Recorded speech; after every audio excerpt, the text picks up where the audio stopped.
now it's about time to introduce you to the Valois dynasty and the people who made the the Kingdom of France miserable for more than a century. We have that running joke online, you know, that the Skywalker family ruined the galaxy by their family drama. Well, this kind of same thing happened with the Kingdom of France and the Valois dynasty. Let me show you them. Are they showing up? Yep. Here, look at that wonderful nose. Well, I'm joking about the nose because you'll see that a big nose is a family trait of the Valois dynasty. So this dude here is the King John II, King Jean le Bon. So that guy, it's much earlier than what you see on the map on the Europa Universalis. He lived long ago, long before that. And you know, Kanowski, your little hippo there with a beer, he wants, I want to drink a beer now, that's your fault. I have beers downstairs. I think I will have a break later, I will take a beer. Or maybe my... Oh yeah, my girlfriend is going to bring me one. Isn't she wonderful? So, John II, powerful king, but also not very lucky, because at the Battle of Crécy, he was taken by the English. He was captured and taken for ransom. He was only liberated once the Lord of Coucy, the richest man in France, would agree to become hostage to the English king.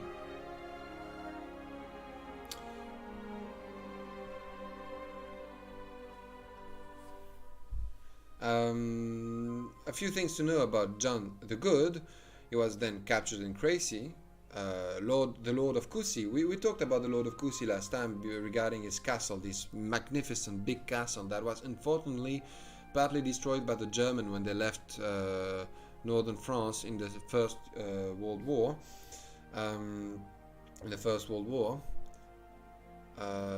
So John the Good was captured, but also he was the one who introduced the franc.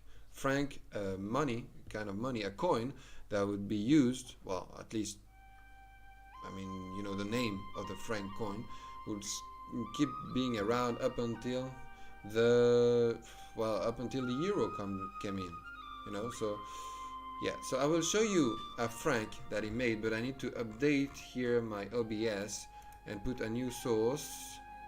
Capture of Venice. That should be quite easy. Should just copy that. Okay, then I can show you here a wonderful coin minted by the King of France, John II. Here is a typical medieval coin, as you can see, because there is it's a horse riding character on the coin instead of a portrait in the, like, you know, Alexander did and the Roman Emperor did. That kind of portrait was really typical to the medieval times on coins. It's really a medieval thing. Now you can recognize the fleur de lis on the coin, and if you want to know, that coin can be found for sale at the neat price of 2,300 euros on numiscorner.com. Yep. So that's a website specialized in numismatics and all coins. You can find all sort of coins. If you're wondering what were the coins of Athens, for example, in antique times, what were the coins of Alexander the Great, you can find it over there.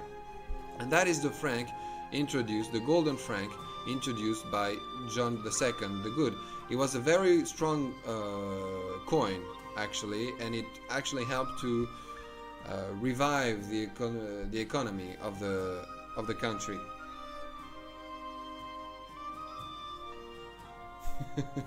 You have too many breweries in Franconia. Do you see the mint? Do you see the coin? I don't see the coin over here. Yeah, the coin should be there. There's a little bit of a lag on my, because I'm watching my own stream in order to make sure it's working properly, and I think there is a bit of a lag. It doesn't show me everything as it should.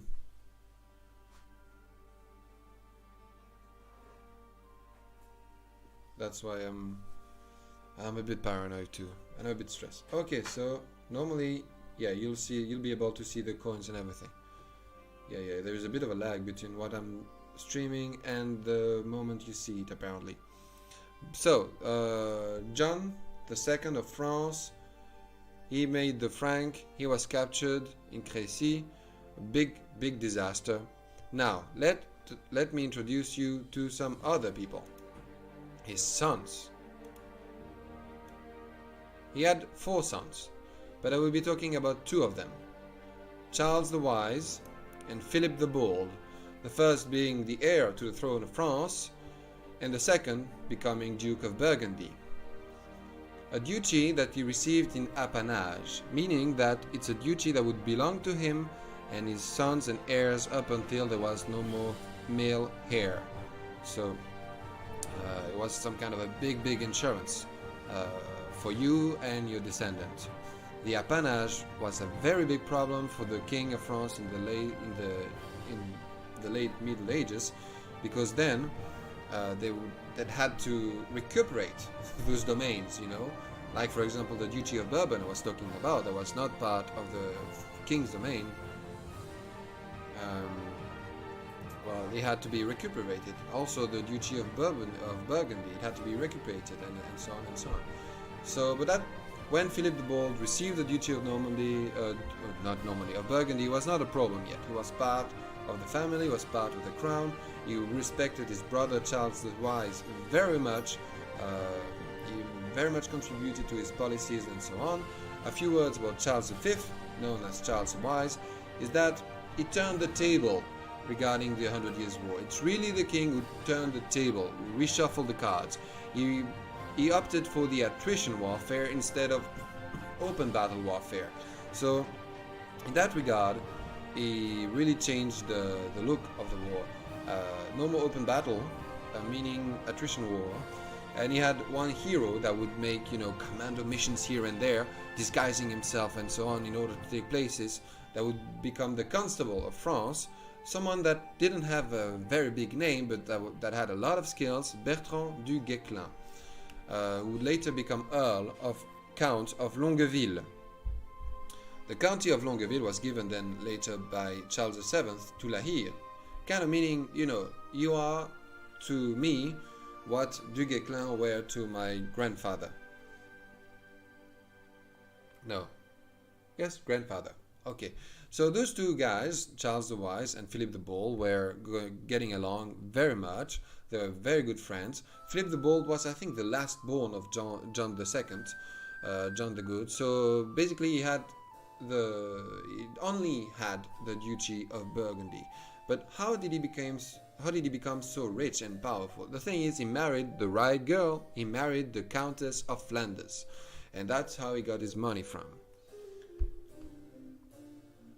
Philip the Bold and Charles V were very much into books, and so that's also at that moment in France that we see a very high production of wonderful books and manuscripts. They inherited the love for books from their mother, Bonne de Luxembourg. Now, if you'd like to know more about manuscripts, if you'd like to for example, to see, if you are into books yourself, I mean, you can go on sexycodicology.com. Let me show you on the web page. I'll go on Sexy Codicology. I just want to show it to you because maybe you don't know it, and it's a very fun website. Sexy Codicology, a world of illuminated manuscripts and medieval books. If you want to look for medieval books, where to find them and so on. So they made a map. I think they also made it an app. A map where you can see the location of all digitized books. Look at that map. You can scroll in. For example, let's say that you live in, well, let's say you're the Viper and you live in Norway. You'd like to know where you can find digitized book. Well, then you can find it from where you are, actually, basically. But it also indicates you where you can actually find manuscripts. Oh, well, then we can see that you have apparently a library in Oslo. Which one is it? The Riksarkivet. I mocked the Viper pronunciation of French towns and names, but now I think I'll get some burn from this one. Riksarkivet. I think it means the archives of the King's Archive, and you can, from that map, browse the manuscripts that are put online by those many and wonderful libraries. So that's how you can find online manuscripts. It's a wonderful map. It goes around the world. You can also go to America if you're American and you're wondering, hey, do we have any digitized manuscripts in America? Yes, you do have. You do have it. So that's if you're into books. Let's continue with the Valois dynasty for the moment. So at that point, you know, the King of France and the Duke of Burgundy, they are going very fine, you know. They like each other very well. They are brothers, basically. But Charles the Wise dies. He dies, and his son, his firstborn son, Charles the Well-Loved, Charles le Bien-Aimé, that you can see here on the right, is too young to rule. So the former king's brothers, among them Philip the Bold, would take control of the regency and take control of the kingdom while the king is too young to rule, and they would take control of the kingdom between 1480 and 1488. So basically it was like Philip the Bold was king of France, if you'd like, and he was ruling along with his brother John, Duke of Berry. But there was one man who was not very happy with that situation. He was the king himself, the new king, the young king himself, Charles the Well-Loved, who would later become paranoid and crazy. Charles the Well-Loved, if you'd like it, before he turned crazy, he was not crazy at all, and he wanted to rule with, you know, experts, technocrats, if you'd like, surrounded by people who actually knew what they were talking about instead of high-born men. And so he ejected all the high nobility from his councils in 1488, sorry. So meaning he casted away his uncles, Philip the Bold and John of Berry, and he decided to rule by himself with men he knew and men who were only loyal to him and who had no personal interests, you know. That's something that the King of England at that time, Richard II, was also doing. Richard II, it's a very interesting profile because he had kind of same life as Charles the Well-Loved. He also was put under a regency at first. Then he decided to rule with people, the low-born people, if you'd like, that were only loyal to him and who were experts in their fields. But of course, that angered the high nobility of England and of course also of France, and the so-called experts, the people ruling in the council of the king, both in England and in France, received nicknames, pejorative nicknames. You had the Ducatis in England and the Marmousets in France. It was a way to mock them. Well, you know, the highborn were not very happy with that, so they kind of hijacked the king. The thing is that I think in 1492, along those lines, Charles the Well-Loved became a bit crazy, meaning he went paranoid, full paranoid, and he started to attack his own people and everything. That was not well received. We had wizards, astrologers, theologians coming to the court in order to try to heal the king. Nothing would do, and he would still rule technically up until 1422, but politically he was dead. Same thing kind of happened to Richard II. He died politically before dying for real. But his political death was much shorter. So he was dead politically, and then he was overthrown by Henry IV, father of Henry V, and he was overthrown, and then quickly disappeared.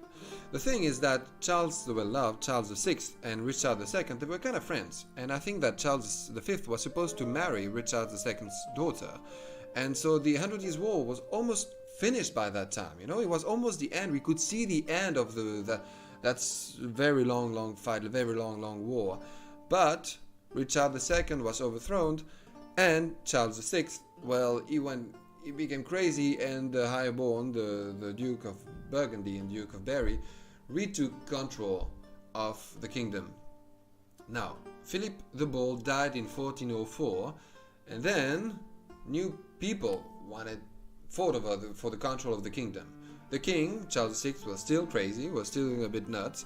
So basically, he had his brother, Louis d'Orléans, Louis of Orleans. That was, I should be the regent now. I'm the one that is the closest to the king regarding the birth. But then you had John the Fearless, Jean Sans Peur, Duke of Burgundy, son of Philip the Bold, who was like, no, not really. My father had the control of the Kingdom of France. I should have it. And so they fought it out. Basically, they had very different point of views also on how to rule the kingdom. Louis d'Orléans, was more about rationalizing the kingdom and modernizing the taxation system and so on. Because as I told you, every little county, every little place had its own privileges, had its own rights, as I told you, the people of Brabant would never abide to Flemish laws or rules. They were the people of Brabant, and basically it was the same thing all over France. And the taxation system was very difficult because of that. You couldn't have a very, very good stream of revenue if you had to calculate your tax and imposition on every single little town and county and so on.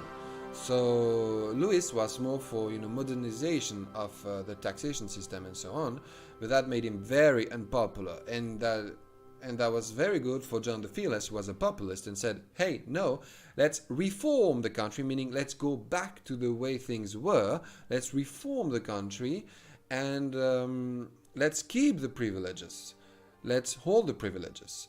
And that made him very popular in Paris, because in Paris you had the University of Paris, of course. And the University of Paris had a special, dispense, a special privilege. That was that the students of the University of Paris were able to sell wine tax-free in order to pay for their studies. Because, becoming a theologian would take a lot of time, and then you needed money for that. So they had a tax-free privilege in order to sell wine in Paris. The problem was that many people were registered as students of the University of Paris, but would never attend any class. And so they would sell the wine for free, tax-free, but then the king was like, hey, I should get that money somehow. We should reshape, rationalize everything here. John the Fearless was like, no, we're not touching to the privileges of the people of Paris. We're not touching to the privileges of anyone. And that made him very popular to the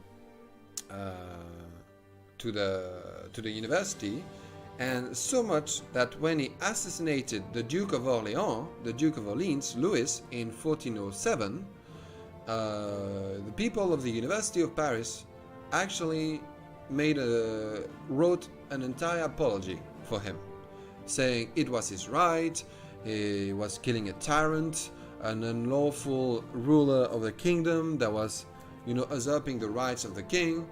Let's forget the fact that he's nuts, but you get the idea. Well, the people of the Orleans faction were not happy at all about that assassination, and that led to a civil war.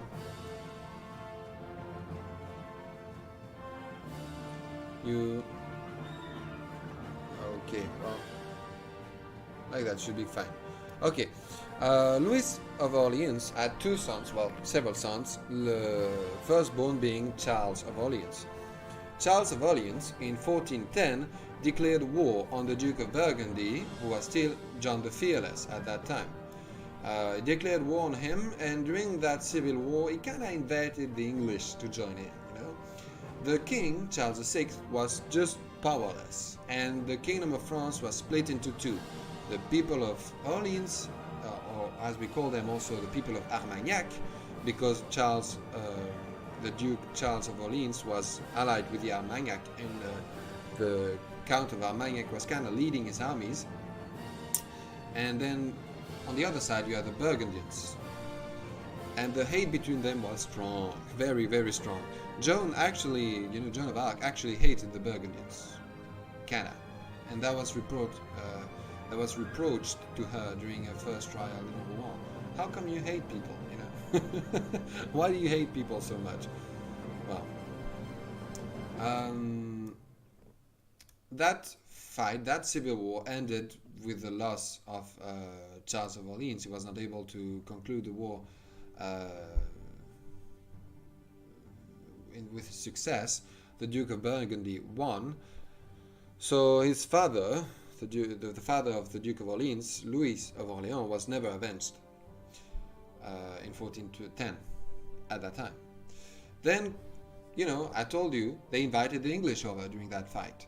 And then the English came back.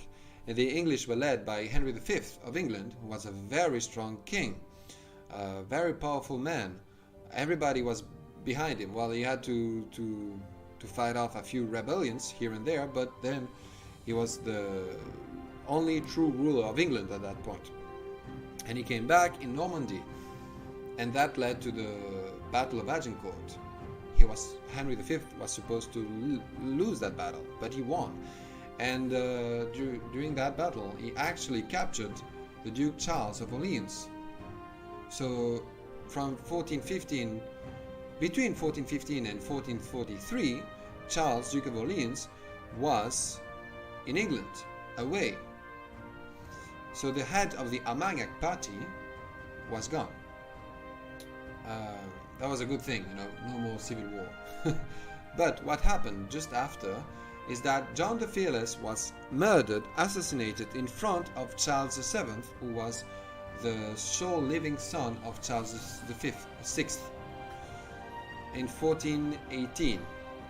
So John the Fearless had assassinated Louis of Orleans in Paris in 1407, but Louis of Orleans had, friends who decided to murder John the Fearless back on the bridge of Montereau in 1418.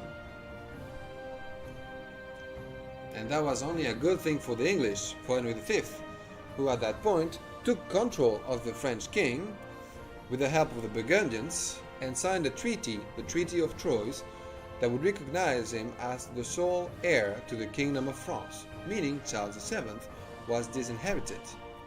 That's interesting. Well, you can see here the last characters on the family tree. You have Charles VII, Charles of Orleans. Charles of Orleans is captive in England during that time. So Orleans is actually governed and ruled by his bastard brother, because his other brother, a legitimate brother, is also held captive in England, Jean de Dunois, John of Dunois.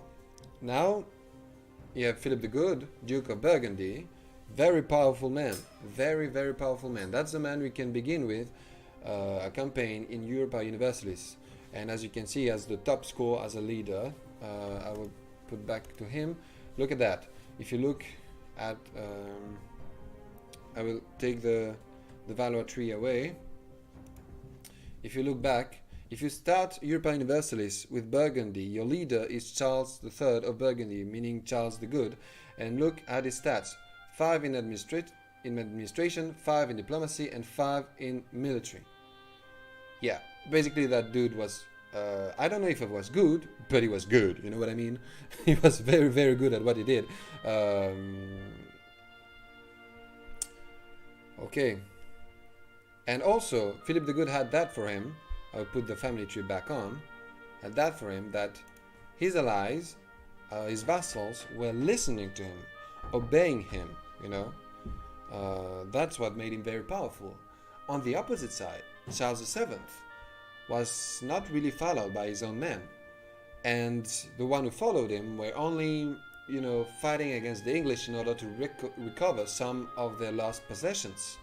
Like the Duke of Bourbon had lost the county of Clermont, the Duke of Alençon had lost the county of Alençon, and so on.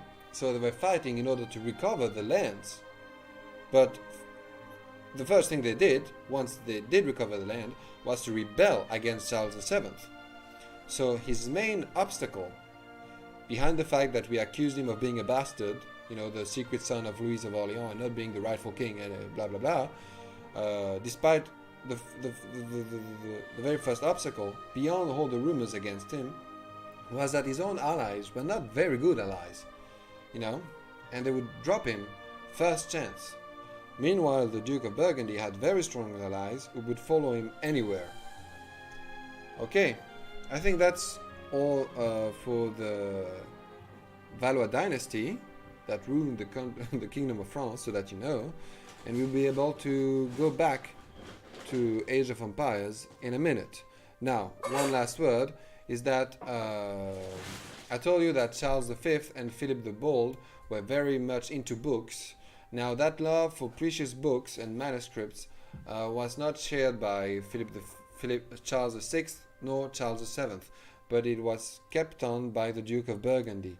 The Duke of Burgundy were very strong patrons of the arts, and if you'd like to see, many of the manuscripts are now still conserved and preserved in the Royal Library of Brussels. If you only knew the power of the dark side. Obi-Wan never told you what happened to your father. He told me enough. He told me you killed him. No. I am your father. No. It's not true.